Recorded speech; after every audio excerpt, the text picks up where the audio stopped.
Okay, so, small business owner Alex B. Forethought here is in the middle of one of his usual frantic days, filled with the this is and that's that he thinks are necessary just to get his business through the day, when, yeah, strange, he suddenly finds himself on Haywire Island.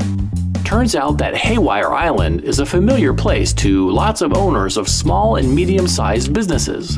It can be lonely there on the top, in the middle, anywhere on Haywire Island, because Alex has nobody to turn to for wisdom and insight.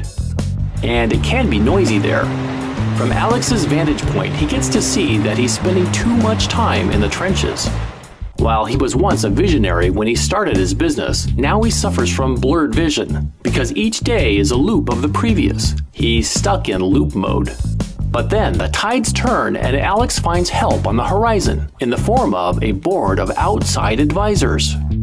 Ah, an outside board. Alex has heard from other business owners that outside boards can do wonders for a business. They provide clarity and focus, and that, in turn, can pay major dividends when it comes to Alex's personal and professional life. Boards fuel the strategic thinking that helps Alex establish his long-term goals, and Alex can then create his own concrete steps that he feels are needed to achieve these goals. Now, all of this sounds great to Alex, but first he has to cross the rising tide of reservations. That boards are too complicated, that he'll lose control of his company with outsiders telling him what to do. Well, to bridge those waters, Alex hops onto the, bridge, of course. As for his "it's too complicated" thought, Alex learns that setting up a board can be a very smooth process, as long as he has a plan.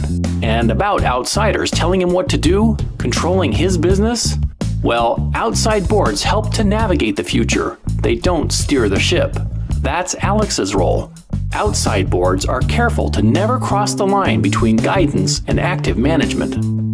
So what about his current group of advisors, his CPA, his lawyer, his insurance broker, and his family members?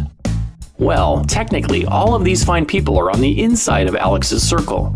Paid advisors like Alex's CPA and lawyer are valued, certainly, but their knowledge tends to be issue-specific. And while the opinions of family members are welcome and desired, it goes without saying that Alex's family might not provide the most objective advice. With his concerns addressed, Alex has already gone through phase 1 of the building an outside board process. He can now begin to cross the bridge. Up next, it's reality check time for Alex. He needs to honestly assess his ability to listen and act.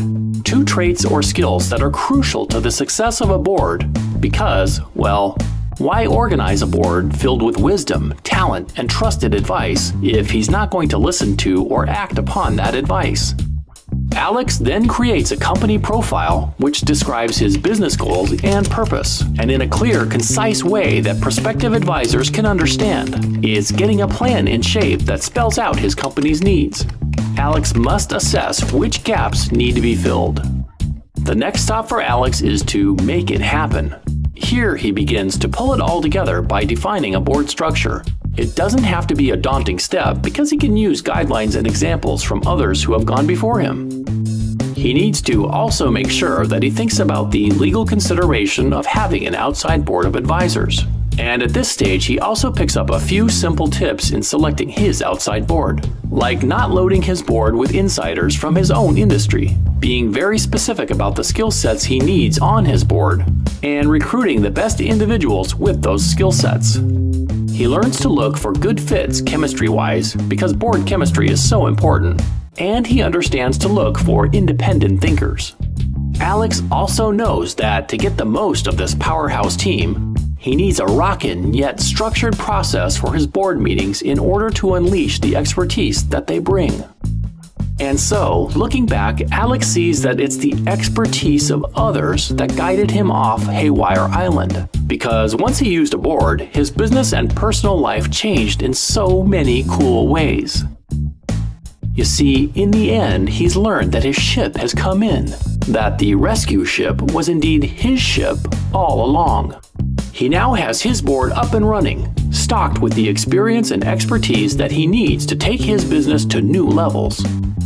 So now Alex has his sights set on the real islands, where his vision for the future and his map on how to get there are crystal clear.